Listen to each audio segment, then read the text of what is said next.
engineers installed a water wheel equipped with buckets that could be turned by an animal. This would raise the water up to the surface and fill the storage pool with around 400 cubic meters of water. Having all this water stored above the palace pressurized the entire system, and at the same time gave the palace a backup supply of water in times of drought. From here, the water passed over an aqueduct and into the palace, where things start to get really interesting. The water would split off into a complex network of carefully designed channels, carrying just the right amount of water to the pools and fountains all around the palace, the most impressive of which was located at the heart of the palace.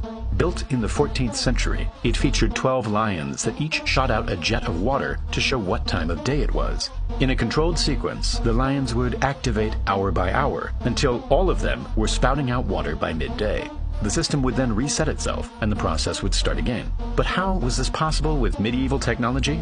In order for the Alhambra central fountain to tell the time, the engineers came up with a very clever but simple design. The large bowl in the center of the fountain had 12 holes placed at very specific heights, each leading to a lion via a series of internal pipes.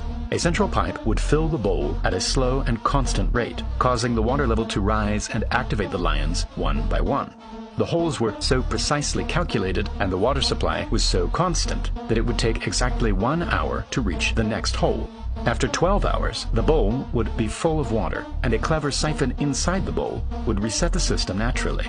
As the water inside the bowl started to rise, so did the water in the siphon. Once it reached the top of the siphon, it would curve and start falling down the drainage pipe. At this point, a seal was created and no air could get in to replace the falling water. This activated the siphon, and the surface tension of the falling water would hold the rest of the water with it. In a matter of seconds, the bowl would drain completely and the process would start again.